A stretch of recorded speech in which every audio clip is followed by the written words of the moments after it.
Bienvenidos a Proyecto Patrimonio. Edición Francisco Salamone.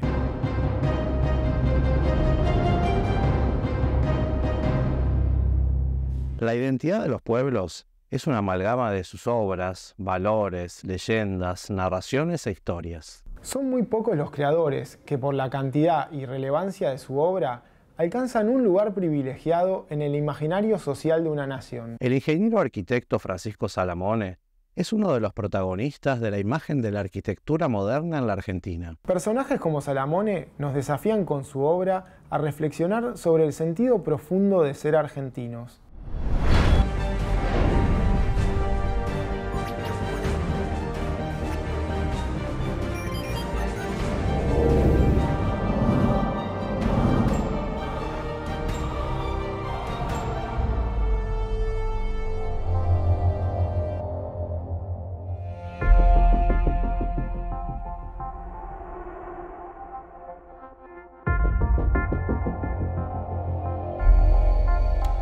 Francisco Salamone lega un conjunto de obras en la primera mitad del siglo XX que, si bien revisten una originalidad bien marcada, al mismo tiempo expresan las tendencias del momento. ¿Cuáles pueden haber sido las influencias más condicionantes en la obra de Salamone? ¿Cuáles fueron los acontecimientos de relevancia internacional que determinaron dichas tendencias, creando una imagen arquitectónica tan particular que fue adoptada por regímenes políticos diversos? ¿Cuáles fueron las formas de la arquitectura internacional que se impusieron para que un Estado se creyera moderno? Sin dudas, el siglo XX estuvo marcado por grandes conflictos políticos y bélicos. Las grandes guerras marcaron un antes y un después en todos los ámbitos y en todas las disciplinas. Desde mediados de la década del 20, pero con centro en la década del 30 y comienzo de la del 40, que va a ser el periodo de entreguerras, entre la Primera Guerra Mundial y la Segunda Guerra Mundial, se va a desarrollar todo un sistema internacional en el cual estos países que habían sido ganadores o perdedores de la Primera Guerra se estarán preparando en parte para la Segunda. La arquitectura de principios del siglo XX expresa en sus líneas y formas no solo los principales debates filosóficos de la época, sino también una clara preocupación por solucionar algunos de sus problemas. Esto implica que no solamente que se estarán armando, que estarán queriendo cobrar sus revanchas en el caso de los vencidos, o queriendo ampliar su poder en el caso de los ganadores, sino que además habrá un correlato con la arquitectura. Los dilemas de la arquitectura posterior a la Primera Guerra no solo implicaban la búsqueda de la armonía o la belleza,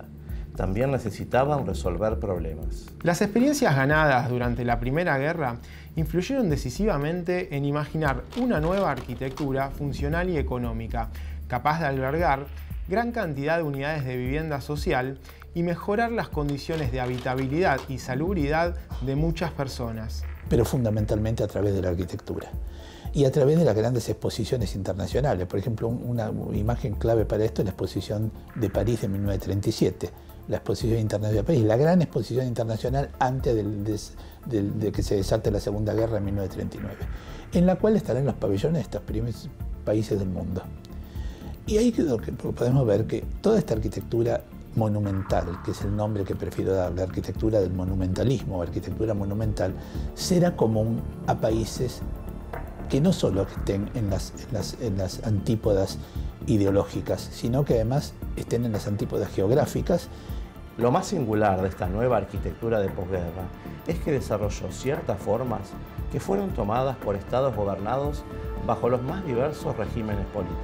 Y que además pertenezcan a regímenes de los cuales varios de ellos son autoritarios y otros son democráticos.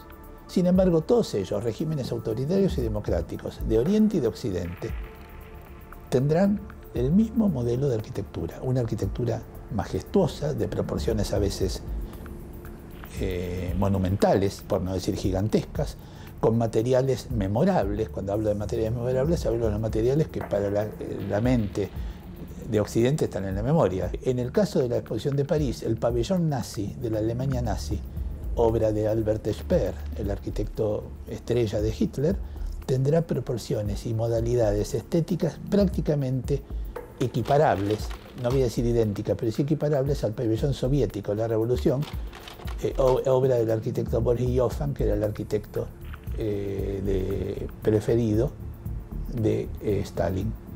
O sea que el pabellón nazi y el pabellón soviético comunista tenían las mismas características físicas. Sin importar la ideología, sean nazis o fascistas, comunistas o regímenes democráticos, será la forma abstracta y racional, pero determinantemente monumental, la que represente el poder de un Estado fuerte. El mármol que está en Grecia, está en el Partenón y está en Atenas, el mármol que volverá a estar en Roma bajo la República del Imperio, que seguirá estando en el Renacimiento, la obra de los papas, que seguirá estando en el Barroco, bajo la obra de las grandes monarquías absolutas, por el caso de Luis XIV, que mencioné. Estas arquitecturas tendrán, con una nueva formulación estética, en general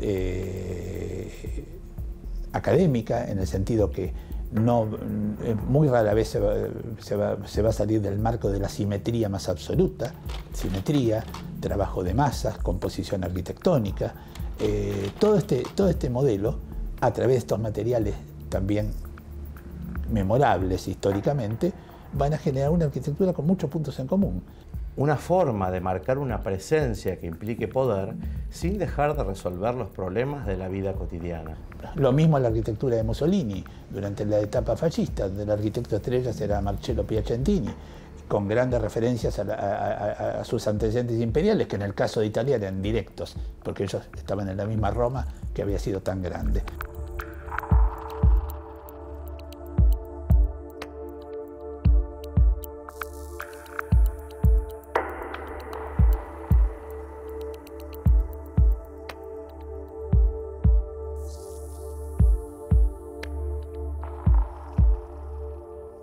Hasta ahora son todos arquitectos de países autoritarios, de derecha o de izquierda. Pero ¿y qué pasaba con el mundo democrático? Democrático entre comillas, no vamos a alargar en eso. ¿Qué pasaba con la Tercera República Francesa? La exposición de 37 queda en pie, los edificios centrales de la exposición, los palacios de Chaillot en París, con el Palais de Tokio, que hoy es el Museo de Arte Moderno, donde todos estos elementos arquitectónicos de monumentalidad, de referencia al pasado, de mirada amorosa sobre el pasado con materiales nobles, están presentes en la muy democrática Francia de la Tercera República. ¿Qué materiales utilizaban? ¿Cuál era la calidad de los mismos? ¿Cuáles eran las características de esta nueva arquitectura abstracta y monumental, pero de composición y lenguaje clásicos? La simetría es una de las reglas clave. La composición, la ordenada composición arquitectónica de las partes para conseguir una obra armoniosa es otro de los elementos. Pero en este caso se suma a esto la monumentalidad.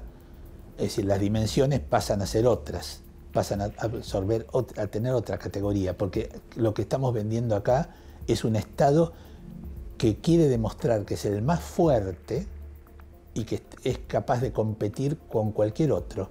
Competencia que luego se dirimirá con las armas, pero que la arquitectura está anunciando. Imposición de formas y materiales nobles, los materiales nobles que se utilizaban en la antigüedad. El mármol, en cualquiera de sus formulaciones, o la piedra. Nada de ladrillo visto, nada de algo que pueda parecer doméstico. Acá no es lo doméstico, no es la casa de una persona, es la representación de todas las personas, o sea, del pueblo completo de una nacionalidad. Estas tendencias que se daban en todo el mundo no tardaron en llegar al país, pero no se trataba solo de una moda. Estas obras monumentales vinieron a dar respuesta a las consecuencias de la crisis del 30. Las propuestas de Keynes, ¿no? Que planteaba que la obra pública podía ser, digamos, el motor de la reactivación, en fin, digamos, atendiendo a que la construcción, la obra, reactivaba a otras industrias, necesitaba o demandaba una gran cantidad de personal, y eso digamos, fue tomado como la solución. El presidente Justo será quien impulse el desarrollo del Estado argentino moderno durante la década del 30, implementando un vasto programa de obras públicas a lo largo de todo el país. El vínculo del Estado nacional con las provincias y de las provincias con los municipios se dará de una manera diferente a cómo se aplicó este programa de obras públicas en Estados Unidos o en Europa. ¿Cuál era la lógica de planificación con la que se ejecutó obra pública en estos países y cómo se diferenció del sistema argentino? En los países centrales, ¿no?, la organización de los planes tenían un alto acento, digamos, unitario, centralista, verticalista, donde desde la cabeza se direccionaba, digamos, las inversiones, los proyectos. En el caso nuestro, de nuestro país, el New Deal del presidente Justo, ¿no?, consistió en, digamos, en una concepción más federalista, más distributiva. Es decir, la nación se encargaba de un sector de la obra pública, sobre todo de las grandes obras, derivando algunas otras obras como más bien de equipamiento educativo, equipamiento sanitario, en los gobiernos provinciales.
La provincia de Buenos Aires desarrolló un programa específico de créditos para el financiamiento de las obras públicas en este periodo. Plantearon estas intervenciones en función de las diversas y distintas necesidades que tenían cada municipio. En el caso de la provincia de Buenos Aires, existía ya una ley desde el año 28 que había promovido el gobierno de Vergara, que era una ley de bonos que cotizaban en bolsa y que en función de la capacidad recaudatoria les permitía a cada municipio diseñar planes propios, particulares, en función de sus propias necesidades.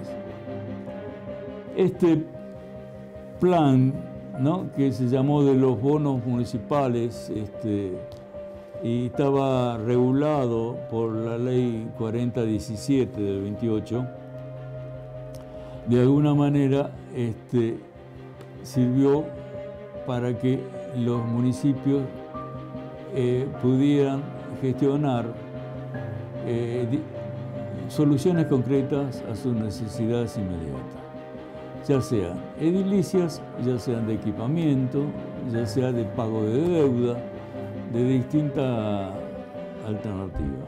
Esta ley era muy flexible en cuanto a su aplicación, a su desarrollo, y permitía, digamos, que si la municipalidad tenía una oficina técnica, resolviera, digamos, la organización o el desarrollo del proyecto a través de ellos. Ahora, la mayoría de los municipios en la provincia de Buenos Aires no tenían equipos técnicos y la ley permitía la contratación de profesionales liberales en forma privada para que se encargaran de gestionar, digamos, todo el trámite de resolución digamos, del proyecto, de su licitación, de su construcción y al final, digamos, de su habilitación. Que muchos profesionales, incluso estudios prestigiosos, ¿no?, del país, se entusiasmaron de alguna manera en participar en esto. Les garantizaba, digamos, a los profesionales acceder a un paquete de obras en un momento donde también el rubro profesional estaba en crisis.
Los ingenieros Traversa e Iloro y la arquitecta Graciela Molinari, en un trabajo de investigación sobre la obra de Salamone en el sudoeste de la provincia, afirman que todos los trabajos públicos ejecutados por Salamone fueron licitados directamente por cada municipio. Estos autores también sostienen que dicha modalidad fue adoptada por otros proyectistas como Francisco Marcellán, Esteban Pérez y González Fernández.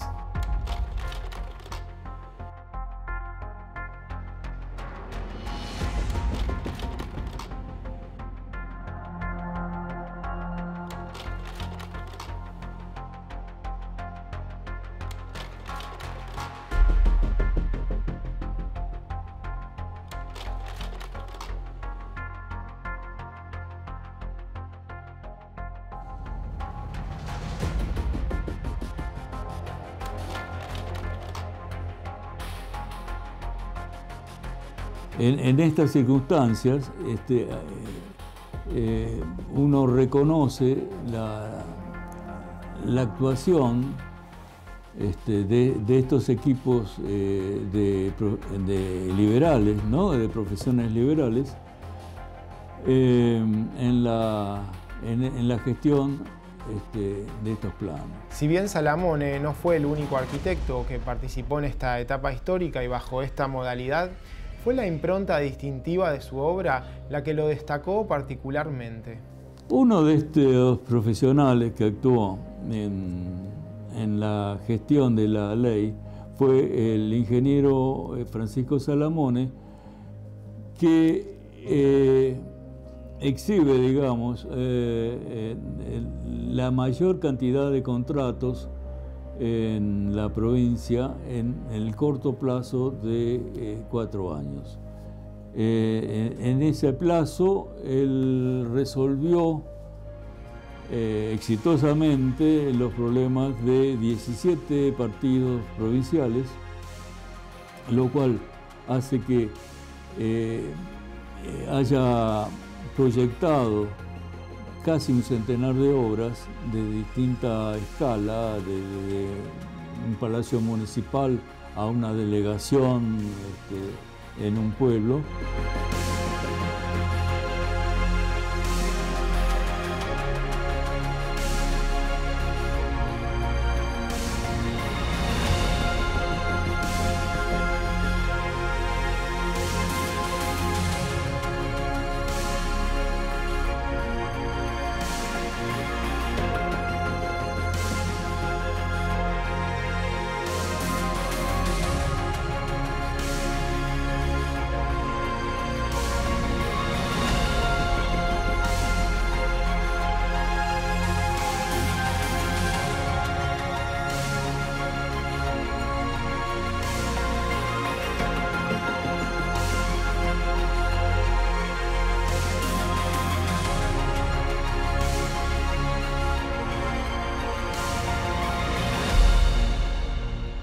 Entonces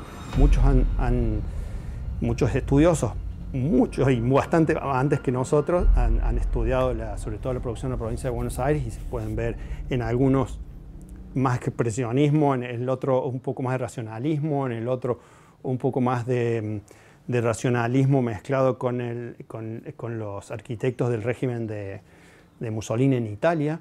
Aquel Salamone neocolonial de las sierras de Córdoba llega a La Pampa e irrumpe con una imagen que da cuenta de la presencia del Estado, pero que expresa algo más que la modernidad, probablemente una idea de futuro. Pero en definitiva hay un lenguaje general que es inevitable, es casi inconfundible, diría yo, ¿no? Sobre todo en el tema de las torres, que en algunos casos son realmente esculturas. Ahí vemos el sello de la provincia de Buenos Aires. O en el caso de los edificios racionalistas que sí construyó en su última época en la ciudad de Buenos Aires. Entonces, ahí está, me parece todo lo interesante de estudiar a Salamone, es esto, de estudiar su proceso a lo largo de su vida, su producción arquitectónica, qué nos dejó y cómo la vamos a valorar nosotros ahora.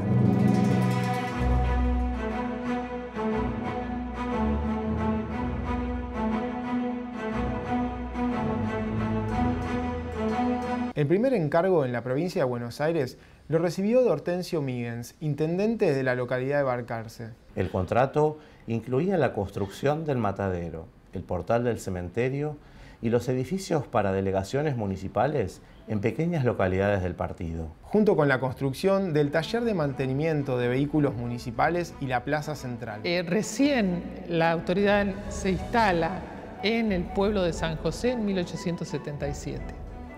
Así que a partir de ahí empieza las autoridades municipales ya radicadas en el pueblo, se hace la mensura de la ciudad, o del pueblo entonces, con un criterio de paisaje de una ciudad jardín. Balcarce tiene esa cuadrícula con el retiro de los 4 bulevares de 50 metros de ancho, y que llegan al centro mismo de la plaza. La plaza tan grande que tenemos ahora viene de esa primera mensura. Tenemos una plaza de 62.500 metros cuadrados. Hasta la llegada de Salamone la plaza era entera. El intendente Míguez también le adjudicó el contrato para edificar la Escuela Normal 1 frente a la Plaza Libertad. Todas las obras se inauguraron el 6 de diciembre de 1937. El diseño consistía en una gran terraza circular que contenía un salón de té y rodeaba una pirámide coronada por la figura de la libertad. Los habitantes de Balcarce nombraron despectivamente a este monumento como pastel de bodas y fue demolido una década después.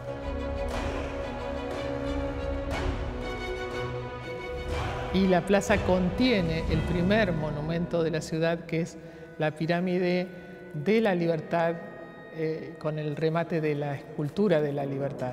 Una libertad griega que estamos estudiando y que poco sabemos todavía hoy.